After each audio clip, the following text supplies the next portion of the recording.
GESF Live 2018. Please welcome your host, Mr. Rory Bremner.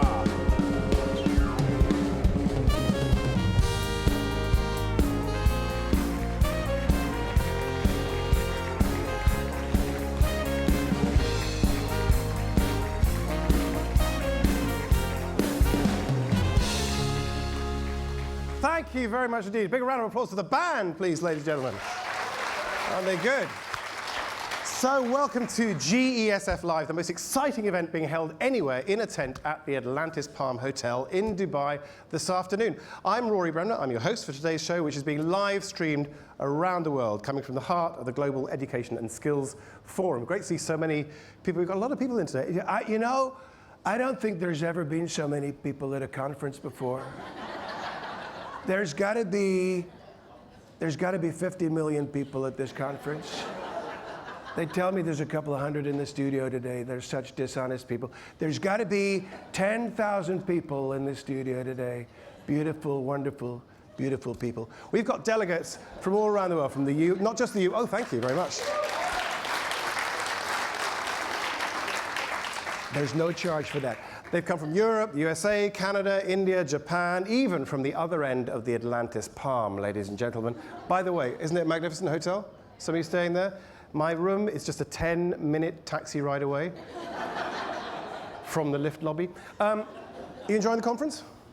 It's great, isn't it? This is quite a remarkable thing we have here, bringing together teachers and educationalists, role models from all around the world. There are teachers from the United Kingdom who are going on strike this week just to be able to come here. That's how dedicated they are. Okay, there's a House of Commons themed debating chamber we've got over there. There's a United Nations inspired international forum. There's a future zone. There are cafes, plenaries. There's so much to enjoy. We've got the Global Teacher Prize being awarded tomorrow evening. And if you're attending the forum, you can go online anytime. Go GESF 2018. But don't forget the password, okay, is education, because there's Wi-Fi everywhere now. I was at a funeral last week. And yeah, so I went in, I said to the vicar, I said, you know the Wi-Fi code here? And he said, I think that's completely disrespectful. And I said, is that all lowercase? The band, beautiful people, wonderful. I like you, sir, I like that look. You're not Mexican, are you? You look Mexican to me. Turn around, do you see that? See that wall? You better get used to that. You're going to see a lot of wall. I'm going to England soon. I'm going to see Hadrian's Wall. Wonderful guy, Hadrian. I know him very well. Yeah, wonderful wall. You don't get many Mexicans in Scotland. So beautiful. Have you looked around Dubai? Beautiful place, Dubai. The Burj Khalifa. I call it the Trump Tower. 160 floors. I think it's 161, but that's another story. Bit slow, you're fired. I went to the souk, I got a pashmina for Melania. Great swap, wonderful swap. I tell you, I've been around, I even went camel racing. I don't want to boast, but I must have beaten that camel by 20 lengths. Wonderful things. So, it really got the hump, let me tell you. Okay. You want more Trump jokes? Okay. It's great being in this part of the world. What I love are little sort of subtle differences between the different emirates. Like, for example, the people in Dubai don't like the Flintstones, but the people in Abu Dhabi do. It wasn't worth it. They're falling asleep. So very exciting weekend. We're hoping for a visit from our own British Foreign Secretary, the amazing Boris Johnson. Have you come across Boris Johnson before? Yes, I mean he is. I am the unlikely love child of Angela Merkel and Donald Trump, ladies and gentlemen. I stand before. I mean, honestly, poor people around the world in the Caribbean last winter, they've been hit by the worst hurricane in memory. They were battening down the hatches, barricading the windows because they knew that Boris was on the way. I say to the victims of this appalling humanitarian disaster. I say to these people who have lost everything, I say Hakuna Matata. That's all I say. Okay, you ready to go? Feeling nicely warmed up. Okay, let me tell you about this. This is the Forum's very own chat show with resident band. Let me tell you what we're doing here. This is the safe zone. This is where you are just coming to be entertained, and I'm going to introduce some extraordinary and inspiring people. In the course of the next 2 days here on the GESF Live Sofa, we're going to meet some amazing guests. We've got Olympic medalists, we've got Oscar-winning actresses, we've got former prime ministers, even a former vice president, a long time ago, let me tell you, but great guy. And they've all come here because they share a passion for spending a weekend in Dubai. Education, education, education. Sorry, I thought we changed that. But they've all got stories to tell, they've all got experiences to share, and they've all got wisdom to pass on. And I'll be asking them about their predictions for the world in 2030, by which time Kim Jong-un will be into his second term in the White House, Dubai will be nearly finished, and the United Kingdom will still be negotiating Brexit. So on to today's show. I think it was Tom Hanks' mother in Forrest Gump who said, or it might have been Vladimir Putin, who said, "Life's a box of chocolates. You never know what you're going to get." Well, it's the same with these sessions. In this show, we've got a legend of Pakistan cricket, we've got an Oscar-winning Hollywood actress, we've got Schama, Gillard. And I can tell you right now, she is whipping Schama's butt at table football back in the green room. There we are. Let's go, Julia, let's go. So it's a packed show, and the opening the batting, which is unusual for one of a very select club of bowlers who've taken more than 400 test wickets with pace and control, matched by his intelligence and passion for the game. We've got a man described by his contemporary Alan Donald as the most complete fast bowler I've ever seen. Will you please welcome Wasim Akram?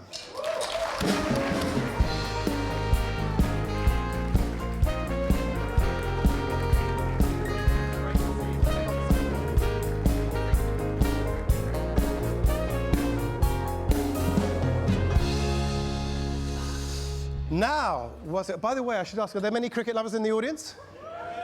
You're familiar with this man, I hope. A big cheer, absolutely. So now tell me, you were one of the great bowling partnerships as well, because that's what people talk about batting partnerships. Shall I do this whole interview as Jeffrey Boycott? I think so. Well, we talk about the batting, but bowling, it was you and Waka. We think of Liz Lillian Thompson, yes, Malcolm Marshall and Michael Holding. Berkeley Ambrose Walsh. Yep, Shane Warne and McGrath. Yeah. Yep. Fred Astaire, Ginger Rogers. Oh, absolutely. They're a key part of that 1961 Hampshire championship winning side.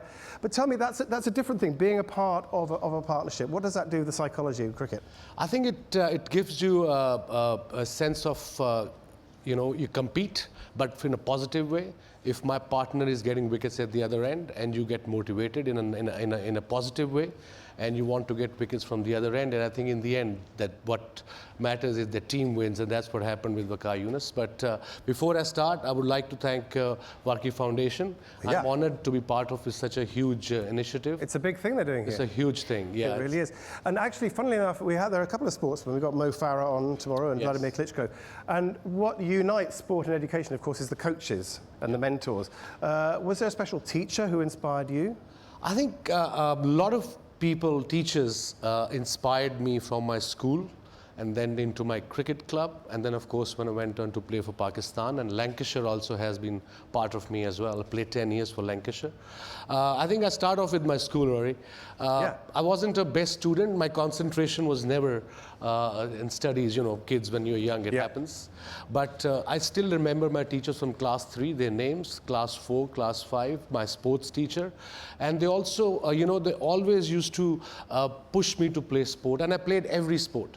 I played table tennis, I played cricket, I played hockey, I played soccer, I played basketball. So I used to use my nervous energy instead of somewhere else, rather than, I was in sports, every sport I played, and that gave me confidence to compete in my studies as well. So sports is very, very important. Doesn't matter what age group are you from. Did you have a short attention span? Was that part of the thing? No, I was wondering because... Like any other kid, yes. Especially in the class, I never had, where my attention span was like a sparrow.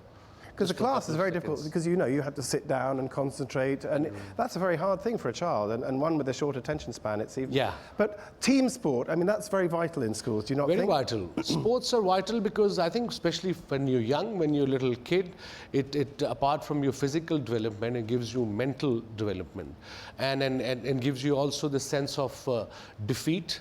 And of course, it makes sure how to deal with defeat and then success. Yeah. And of people say you've got to learn to lose to learn to win. Exactly. And then you can, if you lose, you can learn from your mistakes and use it eventually to try to win. Doesn't matter in sports, whatever you do in life. And I'm a prime example. I always believe that unless until you make mistakes, you're never going to improve yourself. Yeah, sometimes you learn more from mistakes. Exactly. Well, some people learn a lot more from mistakes. I like mistakes, I really like my mistakes. I learn a lot. So Tell me, what makes a great coach? I think coaching is a very different skill. I have been associated with a lot of teams, in PSL as well, recently with Multan Sultans. It's just last leg of T20 Pakistan Super League format. Yep. We're just finishing in Dubai. I think coaching basically at that level, you got to listen to people, because these kids or these players have been there because they're good enough. They just need mostly mental, talking to them, giving them confidence when they're doing well, when they're not doing well, and of course organize everything in a manner they don't get extra pressure on and off the field. That's the coaching at the highest level. So in a sense, the key there is you're not telling them what to do, you're Exactly. seeing what they're capable of and making them believe in it. Yeah, and if I can pitch in, if I think if somebody's action has to be mended a bit, his wrist position is going towards there, his head is moving towards that way, then you can have a word with them, make their video, sit down with them for a couple of minutes. But again, coaching to young kids is a totally different mindset as well. And you had a different curveball to deal with yourself, because was it in the middle of a test match you were diagnosed with diabetes? I got diagnosed as a diabetic when I was 29 years old, that's almost 21 years ago. And that's a big thing, and people sometimes think diabetes, it's just, you just prick your finger, it's insulin, it's okay. But it's a devastating disease. It really is. It's epidemic, especially in developing countries, Pakistan, subcontinent. It's a lifestyle, obviously genetic as well. So when I got diagnosed, obviously, like any other person, I was very depressed for about 3 months because I was peak of my career. Yeah. I was the fittest athlete in the world. And I obviously complained to God, to Allah, and generally to friends, why me? But after 2 months, I realized I got to fight it out. Mm-hmm. And obviously, I listened to my doctor. I went on insulin straight away. And I think within 3 months, I was back in Pakistan team. And I played about 8 years of test cricket and one-day cricket after I've been diagnosed as a diabetic. Okay. So 200 test wickets, 200 one-day wickets after being diagnosed. So I, kind of... Well, that's inspiring. And I was just wondering what God said. He said, no, don't worry about that. You get back and bowl. Don't you worry about that. Well, it's been great talking to you. I hope you're going to stay and meet our other guests as well. Sure. Great inspiration and a fantastic cricketer. And you've got your own fragrance. Absolutely. Wasim Akram, 414. Yes. Is that your test wickets? Test wickets. This is why you didn't take 666, really. I've got 5 or 2 in one day, so that is out as well. Oh, you get everything here. You get perfumes as well as education. Wasim Akram, ladies and gentlemen. Thank you. Stay there. Okay, I wonder how they're getting on in the green room, if the fight has started yet, do you think? Backstage, we have our other 3 guests, an Oscar-winning actress, a historian and documentary maker, and a former Prime Minister. What will they find to talk about? Well, let's save them the trouble and get our next guest on. This morning, we had an Olympic swimmer, but this afternoon, I am completely out of my depth with our next guest, but then most people would be. His career has embraced prize-winning books, newspaper and magazine columns, and dazzling television series. His most recent series, Civilizations, made for the BBC, has garnered universal praise. His academic path has carried him from Cambridge to Oxford to Harvard, and now to Columbia University, where he is Professor of History and Art History. Would you please give a very warm welcome to Simon Schama.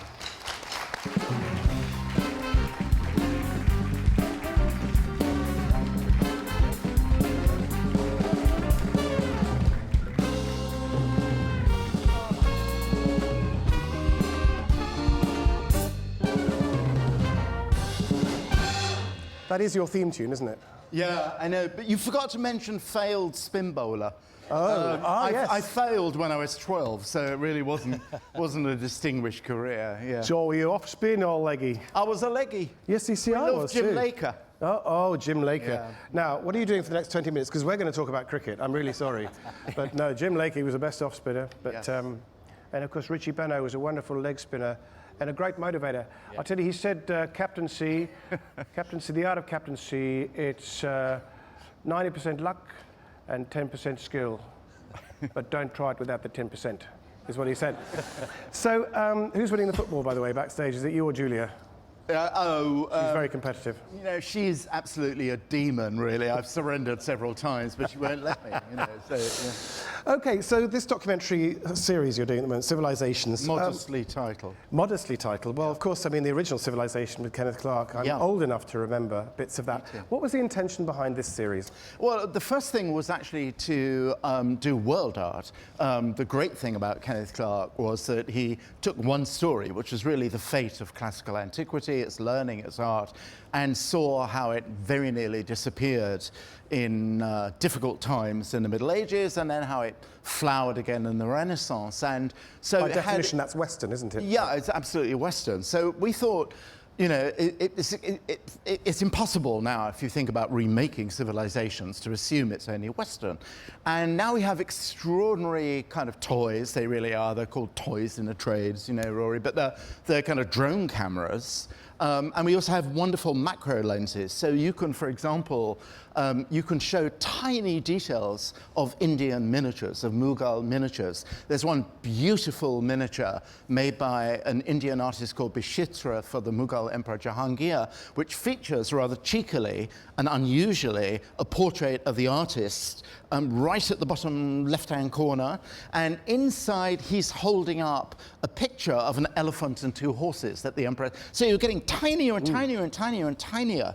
Cameras can do that now, and you thought, why not let people see that? Or the great site of Petra, not so far away from here, in Jordan, where everything is built in the sandstone rock. So when a civilization comes about because you trap water and you can make these glorious tombs and palaces and theatre, as part of geography, a drone camera absolutely can take your breath away. So that was a big part of what we wanted to do. So the technology has changed what you can do. Yeah, it did, but you still have to tell the story. Well, of course. I suppose we've seen it with the Blue Planet as well, with David Attenborough. Absolutely. I've been a big fan of that. There's that wonderful moment where he's... Yeah, but that's one story. That's you basically... You know, get dinner, commit adultery, have more fish. You know, basically, that's sort of the... But he says, our cameras have now reached the very bottom of the ocean. In hindsight, we should have tied them to the boat. But they are... Are you aware that we are very much... I mentioned about attention, short attention span, but as a society, as a culture, we seem to have a shorter attention span. Does that dictate the way that you communicate big ideas in television? Listen, Rory, if we had a really short attention span, you wouldn't have an audience right now, actually. So, well, no, but there's point. a serious point in yes, that. Indeed. What strikes me as very interesting is, of course, we're all looking at our phones. The ultimate is Snapchat, where the actual image disappears in, 10 seconds? But alongside that, there are all sorts of phenomena which speak to people's willingness to spend more time with creativity. The theatres in both sides of the Atlantic have never been more full. Literary festivals, writers, you know, 1, 2 more pop up every week. And both, you know, I won't compare myself with David Attenborough, but his series and our series are about, we slow everything down. Yes. I mean, Kenneth Clarke was brilliant at doing that.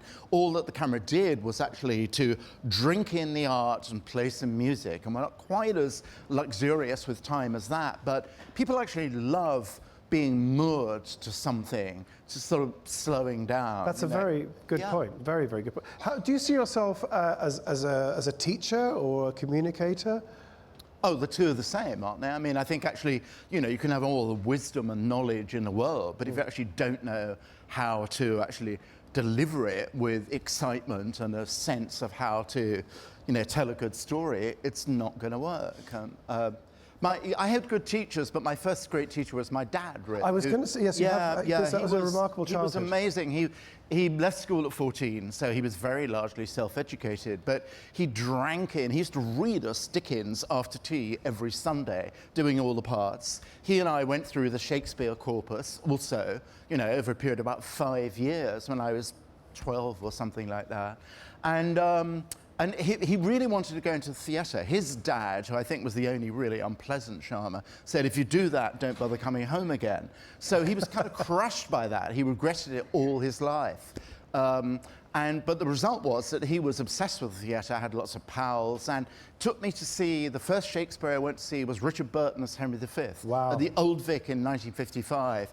And I was smelt, I thought, the Globe. It was really the Old Vic dodgy prop department in costume. But I had to do something in order to be able to get to do that. And that was learn the speech of Henry V before Harfleur. I was 9 years old. Can you remember it? Once more into the breach, dear friends.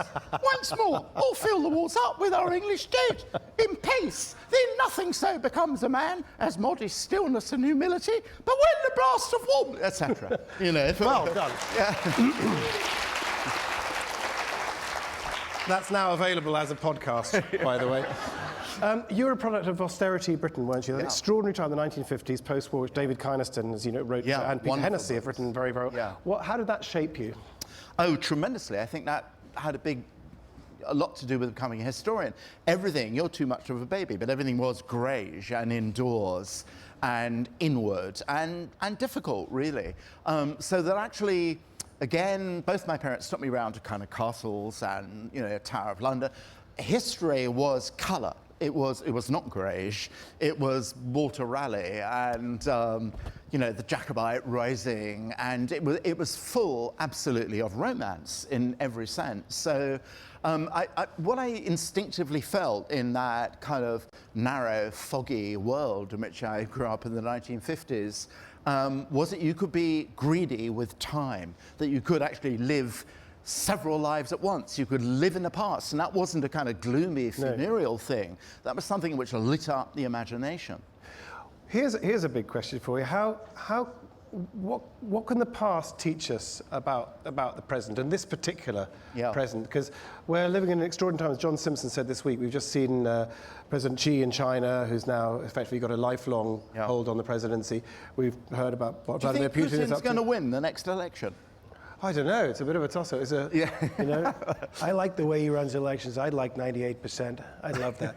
But because we know about Trump, we know about what Putin is doing, Brexit, this extraordinary moment that we're living in. Have we seen this before? What can we learn about the past? Well, Mark Twain had a wonderful, it's attributed to having, and I think it sounds very Twain-like to me, said history actually never repeats itself, but it often rhymes.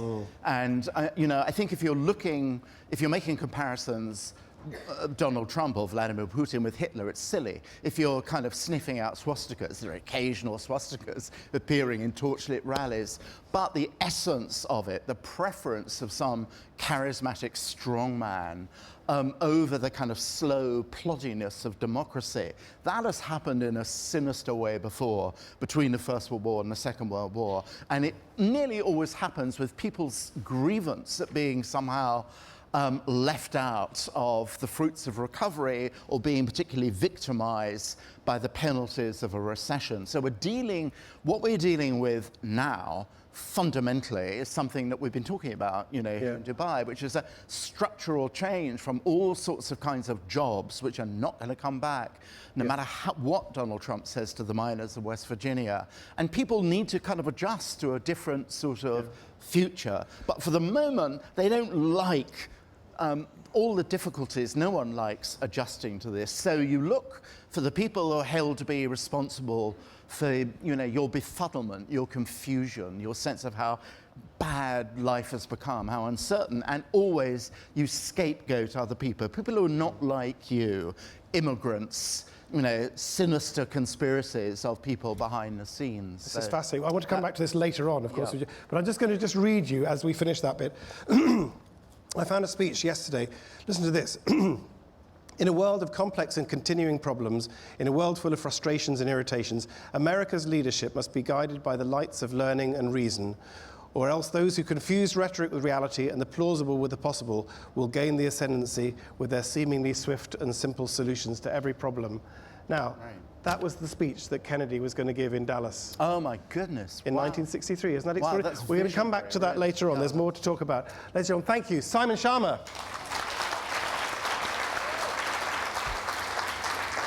There you are.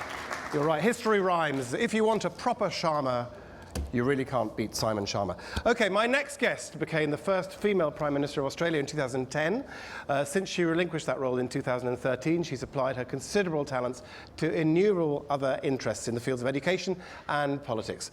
As chair of board of the Global Partnership for Education, she's continued to pursue the passion for education, which has led her as Prime Minister to reform Australia's education system at every level, with a special focus on the disadvantaged children.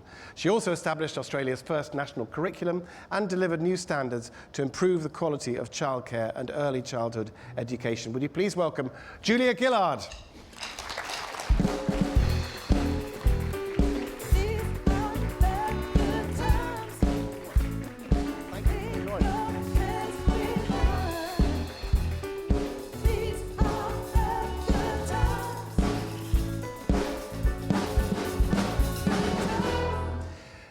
They just said we are family in that particular. That gives us a point to start on, because we were talking about the influence of Simon's parents there. Your parents were very influential, weren't they, in your childhood, and where, in fact, in the very fact that you went to Australia at all? Oh, absolutely. So, because you're Welsh. yes, believe it or not, with this accent. I was going to say. Believe it or not, Wales old, and they made that decision to go literally halfway around the world.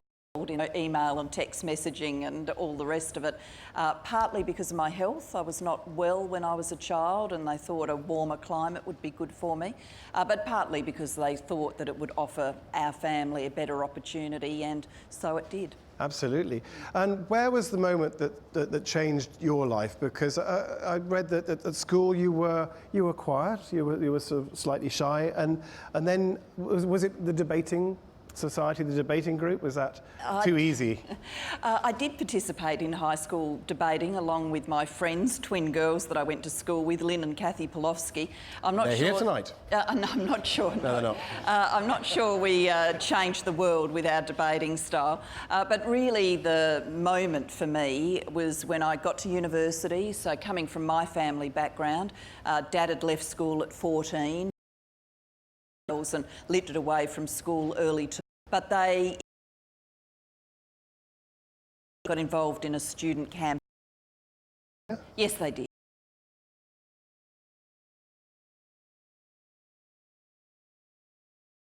Is that? Starts with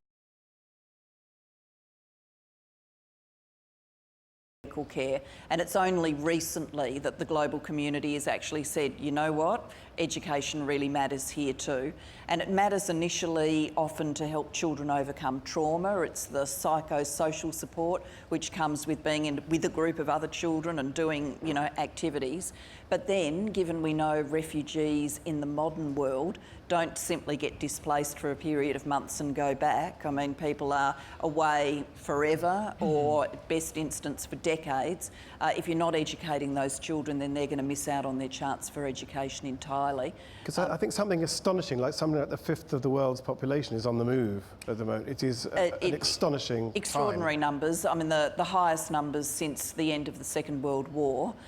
And if we don't offer those children hope, then, we know we're going to meet a movie star a little later, but we know how this movie ends. I mean, if you take away hope from people, at the end of the day, hope turns into disappointment, turns into anger, turns into conflict, social instability, and so it goes.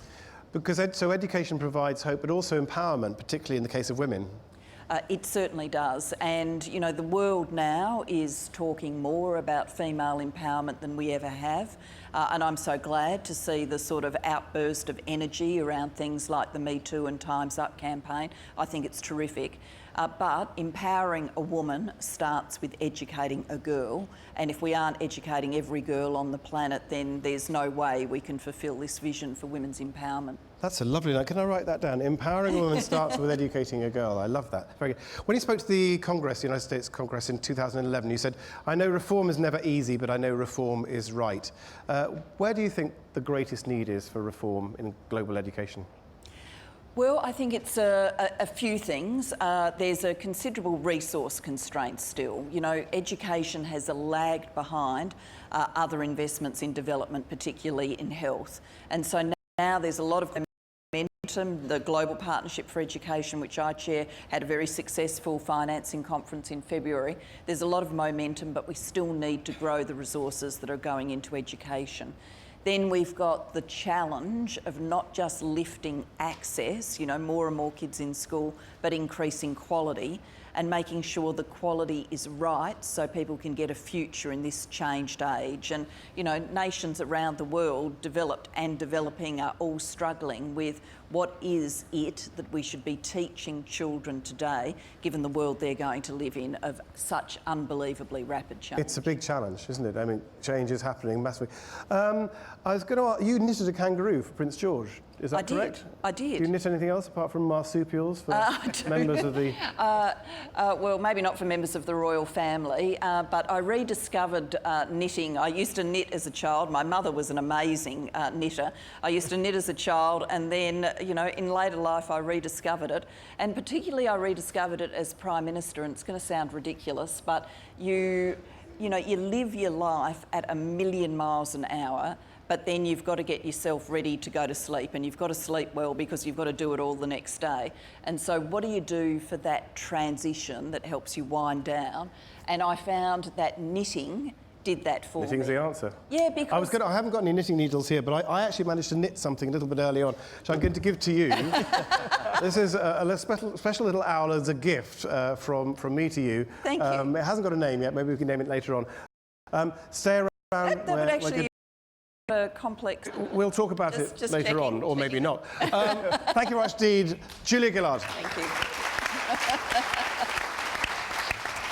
Okay, now the word star is used a great deal in global culture, but my next guest definitely merits that description. A native of South Africa, her films have reached a global audience and achieved commercial and critical success.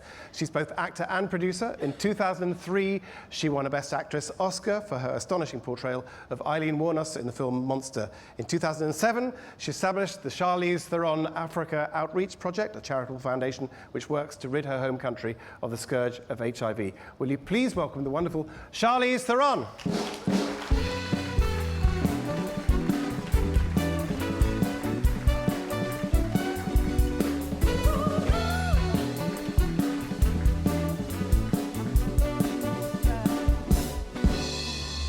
guys really raised the bar a little too high. That's all right, it's okay. You'll fit in. Frivolous conversation I can contribate to. I'm so glad I didn't wear red because we would have clashed terribly. You should have. I mean, we emailed last night. Yeah, if you sorted it out, you see, Simon and I, we just thought, oh, we'll just go for the suit. Did you ever imagine you'd be on a sofa like this with a legendary cricketer, documentary maker, female prime minister, and I mean, but Oscar winning, by the way, I think an Oscar deserves a round of applause, does it not? No, I didn't. And I still, you guys might have made a mistake, so I'm waiting for you to usher me off. No, it'll be absolutely fine. Tell me, so you're filming and producing, which do you prefer?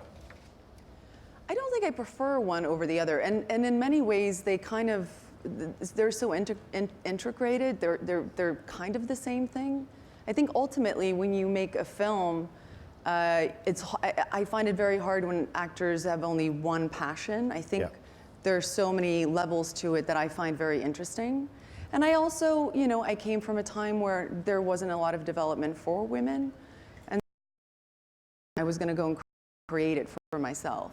But as we were saying with Julia, I mean, this is one of the big things, isn't it? I mean, the education and empowerment of women in this generation is really, really taking hold, isn't it? Yeah, and I couldn't agree with her more. If we don't start, you know, this whole movement doesn't mean anything if we don't start with young girls. An estimated, you know, 130 million young girls between the ages of 6 and 17 are not in school. And so for us to have this movement be so strong and so loud right now, we have to kind of go back if we want to continue this empowerment movement, and we have to look at those young girls and eliminate the vulnerabilities that they're in. And I think education is one of the biggest things that will eliminate them.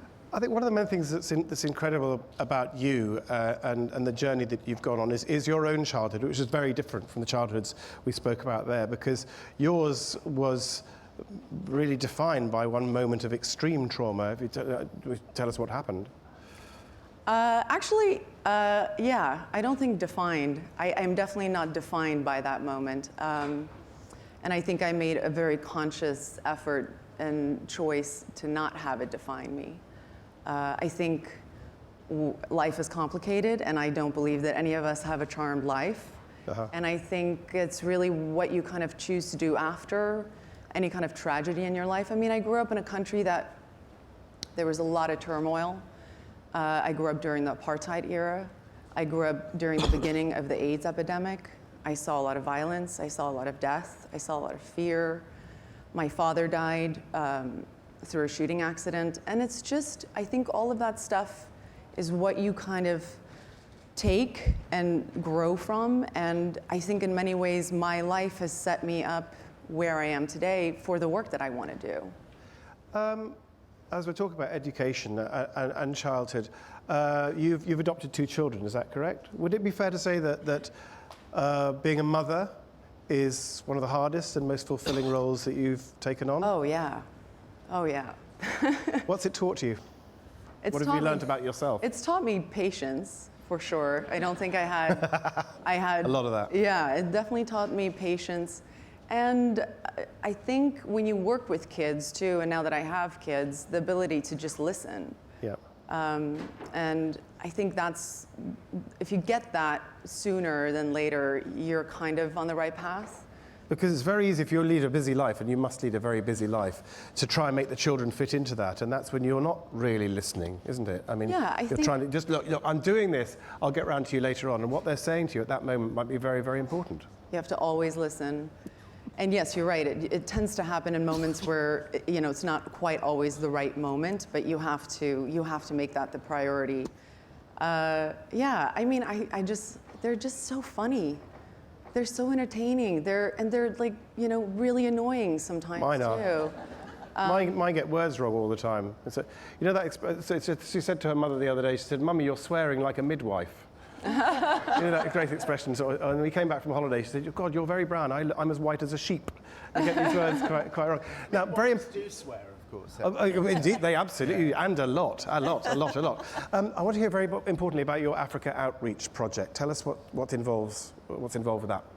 So I launched CTAOP out of the love that I have for my country of South Africa. And like I said, I grew up during the beginning of the AIDS epidemic hitting South Africa harder than any other country. And unfortunately, still today, we are the hardest hit when it comes to new infection rates and infection rates. So it was a no-brainer for me to want to go back and work with adolescents because the epidemic basically destroyed an entire generation of parents.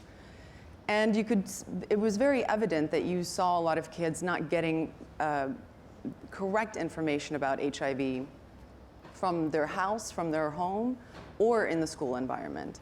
And so it just didn't make sense to me to put the pressure on adolescents and to say to them, don't become HIV positive, when they didn't have access to the knowledge. And so that's what you're providing. Yeah. And here at this forum, what are you doing here? Well, I'm very, very honored to be here. We are launching through CTOP a scholarship fund, and I think it is important to be having all of these conversations not in a silo anymore. And so I'm very happy to be here with people who believe, like us, that education really is the beginning of solving so many problems that we have in this world. It is. It's interesting because the 4 of you, yes. It seems that the 4 of you have with very, very different stories, but there is that theme of how education can pull you out of that. As you said, the teacher and the people that inspired you at school. I mean, it has to be the key. I mean, have we ever known a more extraordinary time in our history? You talked about the medical crisis. They took it as a crisis of mental health, and also politically. I was going to ask you, Gillian Simon, as the historians, as it were. Do you think that the problems have got bigger or the politicians have got smaller? Yeah. No, I'm going to actually ask Wasim, actually, is going to ask. We will come to you. I think there are a range of very big problems. I think there have been earlier times in human history when the problems have been big as well. I think it's easy to look at your own age and think it's never been harder than this before. I think there are days when it has been harder than this. But having said that, there's a range of very big problems, and you really summarised the crux of it with the differential impact of globalisation, people feeling like the lives they thought they were going to live have somehow been taken away from them, and acting out in anger because of that. We need statesmen or stateswomen, don't you? Did you not? I mean, in your case, in South Africa, of course, you had that coming together. I often think statesmanship is the coming together of a person at a moment, and of course, Nelson Mandela and de Klerk together at that particular time, and when we sort of we lack that somewhere. You know, what used to be taught in high schools and colleges in America in particular, and a bit in Britain, I'm going back to the 1700s now, was rhetoric. It sounds a kind of dusty, fusty old thing. There was actually a Scottish cleric called Hugh Blair, no relationship to the ex-Prime Minister, who actually produced a kind of, what he thought was a Cicero for the modern age.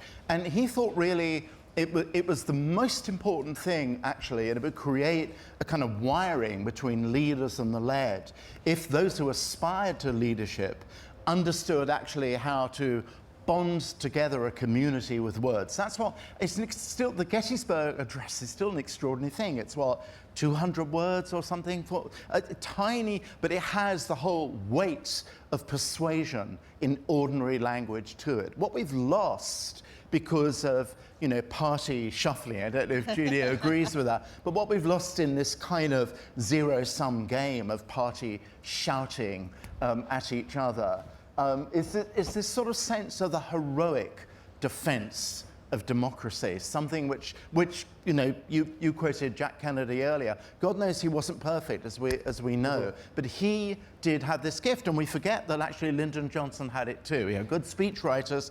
When Johnson wanted to push through the Voting Rights Act, he came to the television cameras and said, I come here this evening, my fellow Americans, to speak for humanity. We've absolutely lost that. What we have now is a game show host. What you saw, actually, sorry, Julia, but in your lifetime, of course, in South Africa, Nelson Mandela had something of that, didn't he? That extraordinary ability to inspire a nation, which was very divided down. Yeah, yes. He really unified a country that was at that time very divided. You know, and again, you know, just going down my memory lane of what my life journey has been, you know, being able to come of age and be able to vote for the first time and being able to vote for Nelson, for Mandela was a really big moment in my life. Big changes. I'll just say, you know, the one thing that I do think that we need to talk when we talk about current leadership is the entire investment in young people who are future leaders. And I think we complain a lot about what our leadership is doing right now, but we are so neglecting giving the resources and the education and the help and the support for young people to come up and be future leaders. Well, I hope we can do something about that. That's what the forum is all about. Do you know what? I mean, we could carry on for another 2 hours, but we are running a very, very short time, I'm afraid. No, ladies and gentlemen, can I thank all of you for being here? You've been amazing guests, and I'm sure the conversation will carry on afterwards. And also, to remind you all to join me later on for tomorrow. We've got more shows tomorrow. We'll be joined by, amongst other people, Mo Farah, Vladimir Klitschko, Tony Blair, Al Gore, and Nelson Mandela. What? He's cancelled? You better have a better good excuse for that. Thank you for watching. Goodbye.